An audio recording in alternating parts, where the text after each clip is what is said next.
Pedro, ele é autor do livro Colapso ou Mito do Colapso, né, que se refere aí ao poder norte-americano, e eu queria começar então falar exatamente sobre isso. Nós estamos assistindo esse conflito há mais de 2 semanas, né, em que os Estados Unidos têm tido um papel bastante de protagonismo, né, nesse conflito entre Rússia e Ucrânia, fazendo várias interferências, principalmente interferências econômicas. Porém, pelo que a gente tem conversado com alguns especialistas em política externa, que há um enfraquecimento do poder norte-americano através do presidente Joe Biden, em que o presidente Vladimir Putin teria até se aproveitado dessa fraqueza de Biden, baixa popularidade dele nos Estados Unidos, né? Uma fraqueza até de poder de negociação, diferente do outro ex-presidente Donald Trump. E a pergunta que eu queria te fazer é exatamente do seu livro, né, do conteúdo do seu livro, né, que diz aí que faz esses questionamentos dos Estados Unidos, né, se eles realmente estão vivendo uma crise hegemônica terminal, né, se o poder norte-americano do sistema mundial moderno, né, a maior economia do mundo, realmente está em colapso. A gente vê essa fragilidade diante dessa guerra e você tem um livro exatamente sobre isso. Então eu queria a sua resposta, né, diante do conteúdo que você escreveu, se realmente o poder americano no sistema mundial moderno está em colapso? Olha, é uma pergunta muito perspicaz, né? Nós temos ali na USP uma rede transnacional de pesquisadores, está conectada com pesquisadores na Alemanha, em Washington, na Universidade de Maryland, na Universidade de Berlim, na Universidade de São Petersburgo, enfim, né, uma rede transnacional, em Pequim também, em Xangai. Então nós falamos assim com todos os lados, digamos assim, né? E do nosso ponto de vista, né, ali das nossas pesquisas na USP, que deu origem a esse livro, e depois nós continuamos a pesquisa para olhar esse conflito especificamente, o que nós vemos agora é que esse declínio, né, digamos assim, o governo Biden, eu vou tentar focalizar a partir do governo Biden, porque a pergunta é muito instigante, né? O governo Biden, ele estava destinado, né, digamos assim, a um esgotamento agora, né? Porque é um governo assim que começou com um discurso muito ambicioso, né? O chamado BBB. Né? Eu, enfim, estava escrevendo nessa linha, né? Quer dizer, o Build Back Better, né? Um governo com a ideia de um New Green Deal, né? A ideia de voltar a uma coisa meio rooseveltiana. Né? O Biden ele tem ali no Salão Oval uma escultura do Franklin Delano Roosevelt, né? Que ele colocou ali, que é a grande inspiração dele. Né? Então, ou seja, uma maior intervenção do Estado na economia, de injetar praticamente 7 trilhões na economia para recuperar a economia do Covid. Então, era um plano muito ambicioso e que vai contra alguma das principais características também de uma, digamos assim, de um DNA da América, né, que acredita no mercado e no mercado livre. Então, ele comprou brigas muito fortes, né? E o BBB, né, esse plano muito ambicioso do Biden, ele certamente ele não passou, né? Ele não passou no Congresso, ele teve que desmembrar esse plano, porque o Congresso nos Estados Unidos está muito dividido. Os Estados Unidos estão muito polarizados. Eu acho que esse é o primeiro grande ponto que nós temos que entender, que a gente tem falado bastante, né? Desde a Guerra Civil da segunda metade do século XIX, desde Abraham Lincoln, a sociedade americana nunca teve tão polarizada. Quer dizer, é preciso dizer sempre, ressaltar, que o Trump perdeu aquelas eleições, mas o trumpismo está vivo. O Trump teve mais de 70 milhões de votos, ele é o segundo presidente mais votado na história dos Estados Unidos. Né? Ele só perdeu para o Biden. E ele está ativo. Né?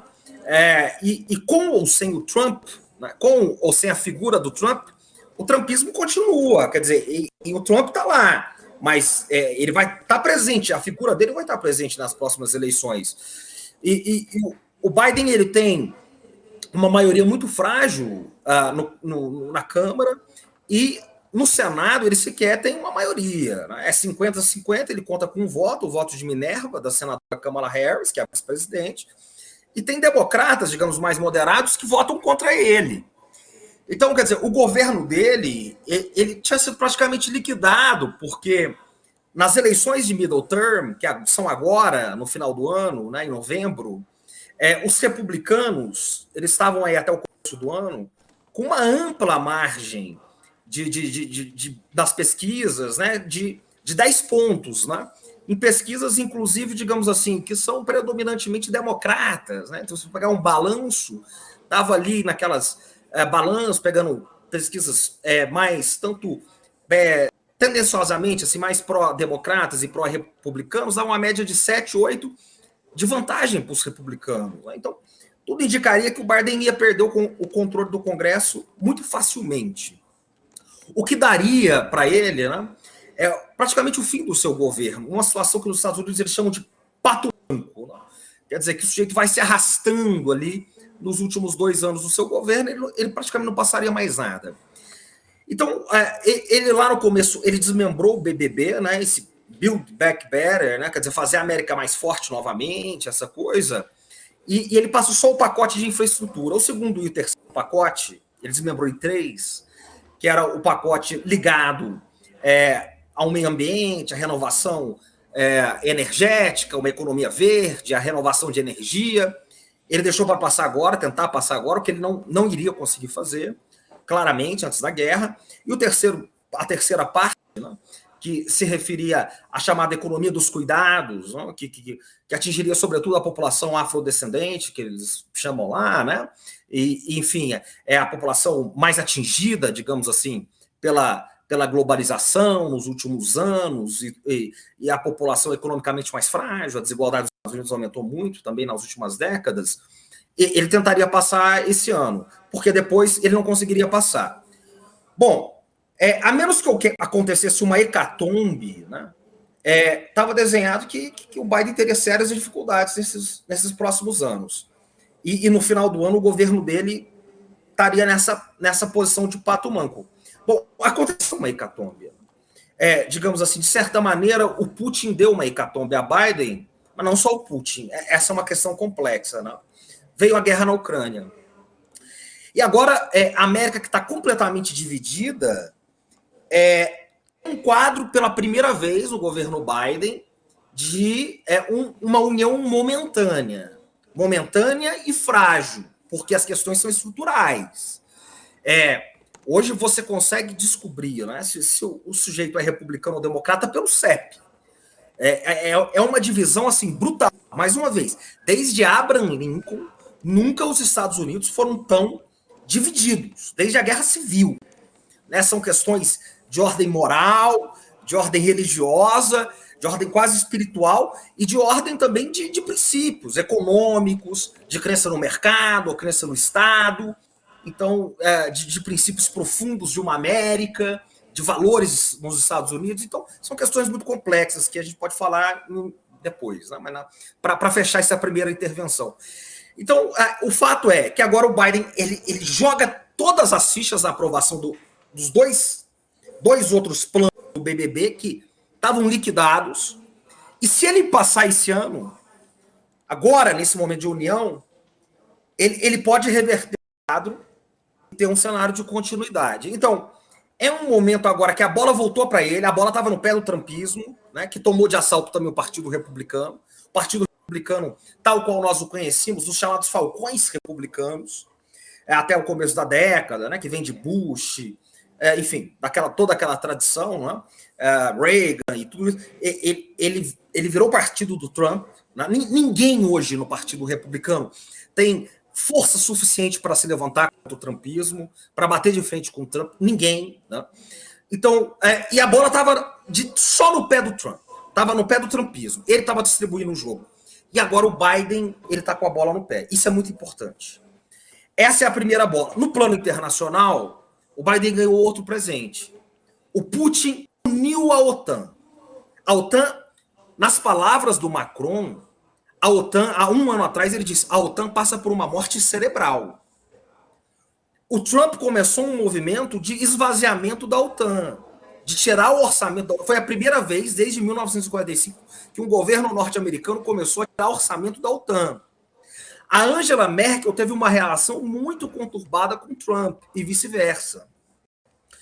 E o Biden, ele teve problemas com a França na questão do submarino. Quando ele atravessa a negociação com a Austrália no final do ano passado, houve uma quebra de confiança. Desde Charles de Gaulle, nunca um governo francês teve tanto problema com o governo norte-americano. A Europa estava dividida e a Europa estava com problemas com os Estados Unidos e fazendo negócios com a China estreitos, que ainda continuam, do ponto de vista econômico. Há uma reunificação da OTAN inédita, como não havia nas últimas décadas. A fratura também está, aparentemente, né, que também são questões profundas, mas num primeiro momento resolvida. E o Putin entregou também a Europa unificada na mão do Biden. A grande questão agora é, terá o Biden, terá o Blinken, essa equipe democrata que até agora não se mostrou competente o suficiente, muito longe disso, capacidade para pegar a bola, aproveitar essa unificação momentânea da sociabilidade americana e da Europa para enfrentar esses grandes desafios que se colocam e aproveitar esse 2 anos e meio que tem pela frente aí um pouco mais de governo democrata. Essa é a grande questão que nós estamos vendo agora e poder estender a hegemonia americana pelas próximas décadas. Do outro lado tem a Rússia de Putin e a China de Xi, que fizeram, só para jogar a questão para frente, que fizeram uma aliança sem limites no dia 4 de fevereiro, o primeiro dia das Olimpíadas, o que mudou a estrutura das relações internacionais. Eu acho que essa é a grande questão.